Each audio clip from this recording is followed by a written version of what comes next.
특히 한국교회는 이 시한부 종말론의 폐해를 많이 겪다 보니까 이 종말, 이 자체를 언급하는 것을 꺼리는 분위기가 형성되었습니다.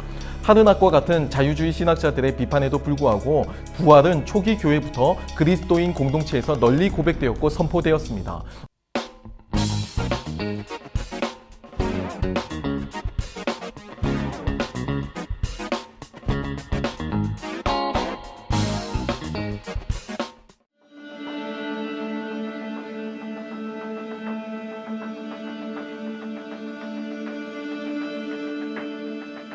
동서고금을 막론하고 죽음은 인간의 실존을 위협하는 가장 근본적인 것으로 이해되었습니다. 죽음은 금기였고 이와 연관된 단어나 행동, 문화도 터부시되었죠. 죽음은 유한성을 나타내는 대표적인 특성이었고 또 모든 생물체라면 피할 수 없는 보편적인 성격이자 필연성이기도 합니다. 많은 권력자들이 죽음을 극복하고 싶어 했고 과학과 의학의 발전을 통해서 수명 연장의 꿈을 기대하기도 합니다. 하지만 근본적으로 죽음이라는 문제는 해결되지 않았죠.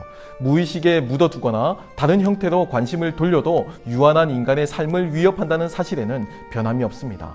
이에 많은 종교가 죽음을 재해석하고 이를 극복하기 위한 방법을 제시합니다. 죽음의 극복은 곧 영원한 생명으로 이해가 되었으니까요.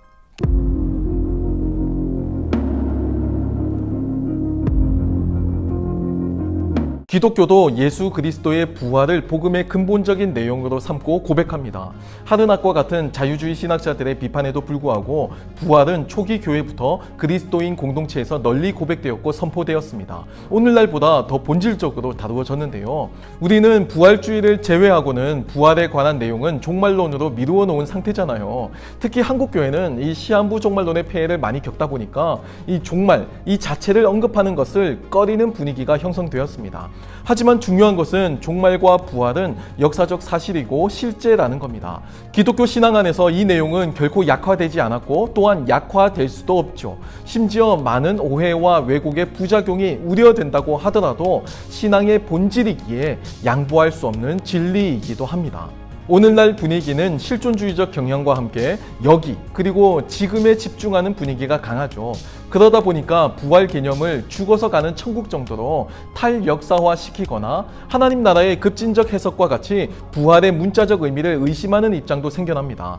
예수 그리스도의 재림의 지형과 시한부 종말론의 폐해, 또한 신앙의 도덕주의화는 이 부활을 기독교 교리의 하위 개념으로서 의도치 않게 위치시킵니다.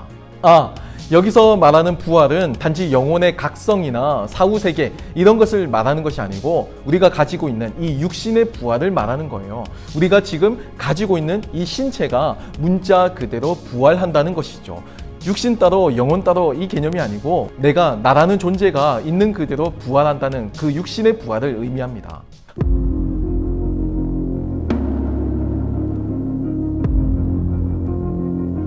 하지만 초대교회는 달랐습니다. 일단 신약 성경만 보더라도 이 부활은 신앙의 핵심 요소로 등장하거든요. 일단 유다 대신 마띠아를 사도로 선택할 때 그 자격이 예수의 부활하심을 증언할 사람이었습니다. 뿐만 아니라 사도행전에 기록된 사도들의 복음 설교의 그 클라이맥스에는 언제나 예수 그리스도의 부활에 대한 증언이 있었습니다. 특히 기독교인들의 정체성이라 할 수 있는 부분에서는 이 예수를 하나님이 살리신지라 우리가 다 이 일의 증인이로다라고 선언할 정도입니다.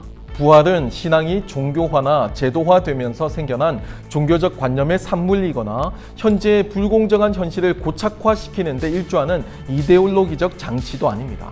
부활은 초대교회에서부터 이미 경험하고 목격하고 증언된 역사적인 것입니다.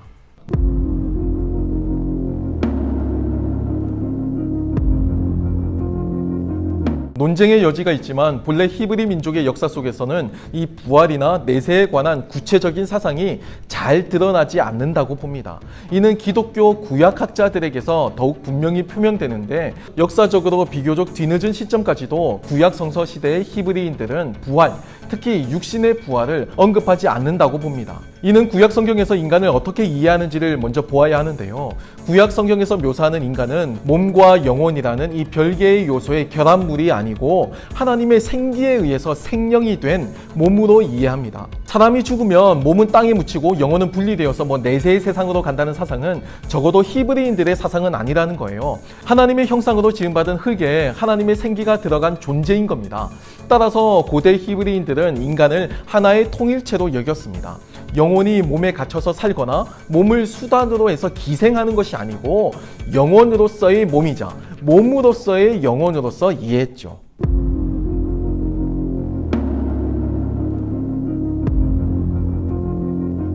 구약학자들은 이스라엘이 나라를 잃은 포로기 이후부터 부활에 대한 사상이 드러나기 시작했다고 이해합니다.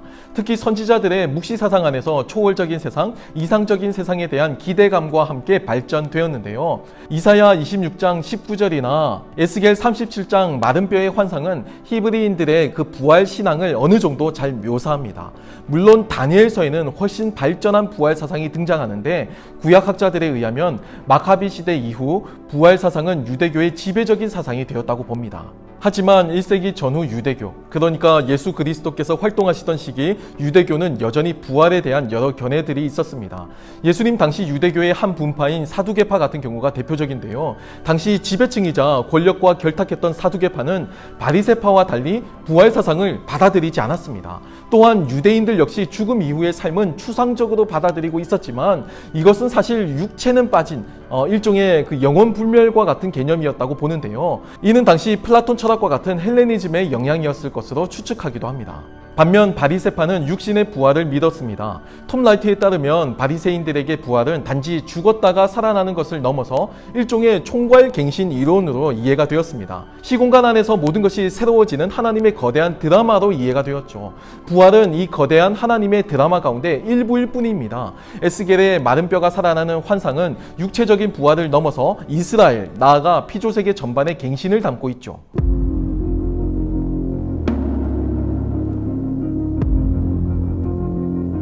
교회력을 강조하는 교단에서 부활절은 성탄절보다 더 중요하고 의미 있는 절기로 여겨집니다. 부활절이 교회력의 중심에 위치하죠. 이는 예수 그리스도의 부활이 우리의 신앙과 교회의 정체성을 담고 있기 때문입니다. 우리가 고백하는 구원의 가장 분명한 묘사가 바로 부활입니다. 예수 그리스도의 재림으로 일어나는 심판의 내용도 그리스도인인 우리들에게는 부활로 나타나게 되죠. 부활하신 주님은 영혼만 깨어나신 것이 아니고 십자가에 못 박히셨던 육신 그대로 부활하셨습니다. 그리고 예수 그리스도의 부활하심은 모든 믿는 자들의 부활의 첫 열매로 소개가 되죠. 육신의 부활을 말하기 때문에 이를 오해한 입장에서는 장례도 화장을 기피하고 매장을 선호하기도 했습니다. 또한 의도치 않고 원하지도 않았지만 장애를 가지고 계신 분들도 육신의 부활에 마음을 열지 못하기도 하셨고요. 외모에 자신이 없으신 분들은 더 잘생기고 멋진 모습의 부활을 기대하시며 육신의 부활에 대해 당혹스러워 하시기도 합니다. 분명한 것은 육신의 부활이 완전하게 일어난다는 거예요. 화장을 하든 매장을 하든 육신이 분해되는 것은 똑같습니다. 그렇죠? 하나님께서 우리를 부활시키실 능력이 있으시다는 것이 중요하죠. 그러니까 꼭 매장을 고집하지 않으셔도 됩니다. 또 우리의 부활은 완전한 모습으로 그 어떤 걸림이나 장애나 연약함 없이 완전한 모습으로 일어납니다. 부활의 모습은 그 어떤 기준을 앞세우더라도 완벽한 모습으로 일어나게 되죠. 예수 그리스도의 부활은 역사적 사실이며 우리에게도 이 말 현실입니다. 지금까지 시청해 주셔서 감사합니다.